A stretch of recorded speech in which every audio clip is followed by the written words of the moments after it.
عزیزان محترم، قابل تکریم علماء دین متین، معززین علاقہ، مدعوین شہر، عزیز طلبہ، بھائیوں اور دوستوں، آج کی عظیم شان کانفرنس مدرسہ حاضہ کی جانب سے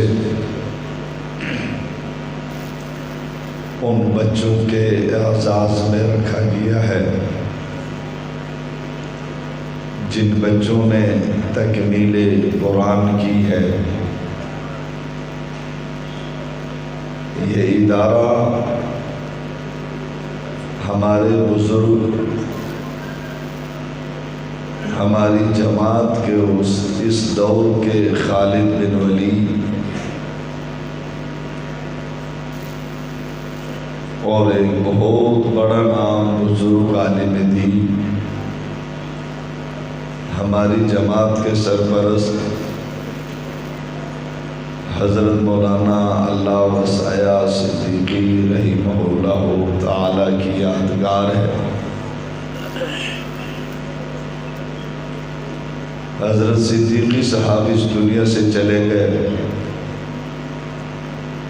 پوری زندگی اس نے اس گلشن کی آبیاری میں لگا دی۔ اس کے بعد ان کے صاحبزادوں نے حضرت مولانا ابو بکر صاحب، حضرت مولانا معاویہ صاحب، انہوں نے محنت کی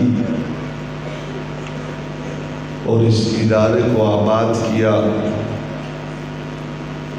اس گلشن کو آباد کیا۔ آج یہاں آ کر یہ صورتحال، یہ ترقی، یہ محنت دیکھ کر میرا دل باغ باغ ہو گیا ہے۔ یقیناً حضرت صدیقی رحمہ اللہ تعالی کی روح بھی یہ دیکھ کر خوش ہو رہی ہوگی۔ جس گلشن کی بنیاد انہوں نے رکھی ہے، آج ان صاحبزادوں کی بھرپور محنت سے وہ گلستان اس وقت آباد ہے، وہاں کے پھول کھل رہے ہیں۔ اللہ تبارک و تعالیٰ ان صاحبزادگان کو اجر عظیم عطا فرمائے اور ان کی محنتوں کو اپنی بارگاہ میں قبول و منظور فرمائے۔ اور میں ان معاونین کا بھی شکر گزار ہوں کہ حضرت سے کہ اس دنیا سے جانے کے بعد جنہوں نے ان بچوں کے ساتھ اپنے تعاون کو جاری رکھا، اللہ ان دوستوں کی محبت کو بھی قبول فرمائے۔ میری طبیعت انتہائی خراب تھی اور خراب ہے۔ کل اچانک ایک جلسے میں بیان کرتے ہوئے طبیعت بہت خراب ہو گئی تھی، اس کے بعد طبیعت سنبھلی نہیں، لیکن چونکہ یہ مولانا معاویہ صاحبزادگان یہ بڑے لاڈلے ہوتے ہیں، میں نے ان سے کہا کہ میری طبیعت خراب ہے، میں گفتگو نہیں کر سکتا،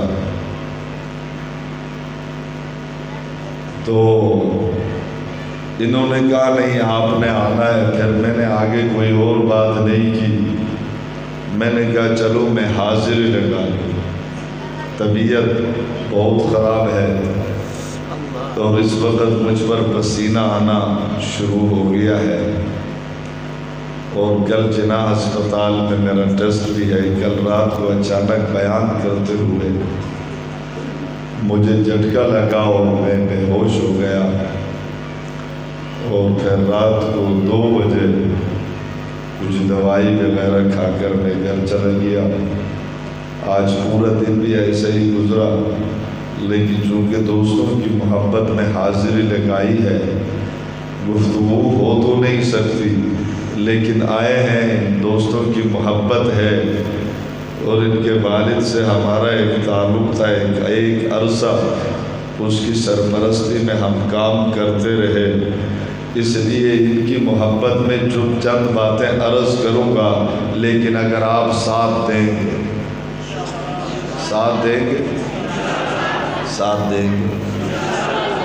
عزیزان محترم، اس وقت پوری کائنات میں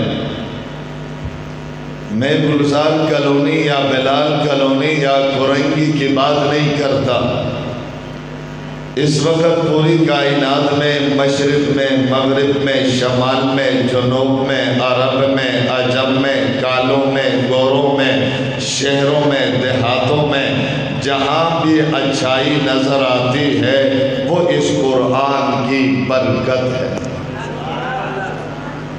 جہاں نیکی نظر آتی ہے قرآن کی برکت ہے، صداقت نظر آتی ہے قرآن کی برکت ہے، عدالت نظر آتی ہے قرآن کی برکت ہے، شرافت نظر آتی ہے قرآن کی برکت ہے، حیا نظر آتی ہے تو قرآن کی برکت ہے، والدین کا احترام ہے تو قرآن کی برکت ہے، بچوں پر شفقت ہے تو یہ قرآن کی برکت ہے، لوگ نماز پڑھتے ہیں یہ قرآن کی برکت ہے، آپ رکوع کرتے ہیں یہ قرآن کی برکت ہے، لوگ رب کے سامنے سجدہ کرتے ہیں یہ قرآن کی برکت ہے، جی ہاں لوگ توحید پر قائم ہیں تو یہ قرآن کی برکت ہے، نبی کے ختم نبوت کو مانتے ہیں یہ قرآن کی برکت ہے، ابو بکر کی صداقت کو مانتے ہیں قرآن کی برکت ہے، عمر کی عدالت کو مانتے ہیں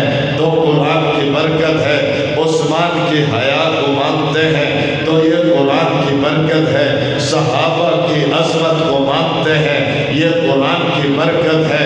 عرض یہ ہے جہاں بھی اچھائی ہے قرآن کی برکت ہے، بھلائی ہے قرآن کی برکت ہے، نیکی ہے قرآن کی برکت ہے، ورنہ جب اس کائنات میں قرآن آیا نہیں تھا اللہ کے سامنے سجدہ کرنے کو کوئی تیار نہیں تھا، لات کے سامنے سجدہ، منات کے سامنے سجدہ، عزا کے سامنے سجدہ، حبل کے سامنے سجدہ، جب قرآن آیا نہیں تھا۔ میں اس مسجد کی بات نہیں کرتا، خانہ خدا میں 300 سال بت رکھے ہوئے تھے، لوگ اللہ کو چھوڑ کر ان کو سجدہ کیا کرتے تھے، جی ہاں کئی بت کو سجدہ، یعوز کو سجدہ، یعوق کو سجدہ، نصر کو سجدہ، چاند کو سجدہ، ستاروں کو سجدہ۔ جب قرآن آیا نہیں تھا انسان کو پتہ نہیں تھا، اپنی عظمت کا بھی پتہ نہیں تھا، اپنی رفعت کا بھی پتہ نہیں تھا، اپنی شان کا بھی پتہ نہیں تھا، اپنے مرتبے کا بھی علم نہیں تھا، جس کی وجہ سے انسان کئی چاند کو سجدہ کرتا تھا، یہی انسان ستاروں کے سامنے سجدہ کرتا تھا۔ آپ حیران ہوں گے یہ انسان قرآن جب آیا نہیں تھا تو اتنا بے علم تھا، اپنے ہاتھوں سے بت بنا کر یہ سجدہ کیا کرتا تھا۔ جب قرآن آیا نہیں تھا اس وقت یہ انسان جانوروں کے سامنے بھی سجدہ کیا کرتا تھا، گھوڑے کو یہ سجدہ کیا کرتا تھا، گائے کے سامنے یہ سجدہ کیا کرتا تھا۔ پھر قرآن آیا، قرآن نے آ کر بتایا ارے انسان تو کدھر گھوم رہا ہے، تو چاند کے سامنے سجدہ کر رہا ہے، ستاروں کے سامنے سجدہ کر رہا ہے، انسان کو اپنی عظمت کا پتہ نہیں تھا۔ قرآن نے آ کر بتایا وَلَقَدْ كَرَّمْنَا بَنِي آدم، ارے انسان تو چاند سے زیادہ محترم ہے، ستاروں سے زیادہ محترم ہے، سیاروں سے زیادہ محترم ہے، نجوم سے زیادہ محترم ہے، کواکب سے زیادہ محترم ہے، بحر و بر سے زیادہ محترم ہے۔ انسان کو پتہ نہیں تھا، یہ تو قرآن نے آ کر بتایا وَلَقَدْ كَرَّمْنَا بَنِي آدم، یہ تو قرآن نے آ کر بتایا خَلَقْتُهُ بِيَدَيَّ، ارے انسان تو اتنا محترم ہے، اللہ نے چاند کو اشارہ کن سے بنایا، ستاروں کو اشارہ کن سے بنایا، نجوم کو اشارہ کن سے بنایا، کواکب کو اشارہ کن سے بنایا، دن کو اشارہ کن سے بنایا، راتوں کو اشارہ کن سے بنایا، یہ پھول اشارہ کن سے، یہ زمین اشارہ کن سے، یہ پوری کائنات اشارہ کن سے۔ انسان تو اتنا اعلیٰ ہے، تیری باری آئی تو رب نے خلقتہ بیدیا، تم نے اپنے ہاتھوں سے بنایا ہے، باقی سب کو اشارہ کن سے، تجھے اپنے ہاتھوں سے۔ یہ تو قرآن نے آ کر بتایا، تم محترم ہو، اللہ نے دست قدرت سے بنایا ہے۔ پھر قرآن نے بتایا، ارے انسان تو چاند کے سامنے سجدہ کرتا ہے، هو الذی خلق لکم ما فی الارض جمیعا۔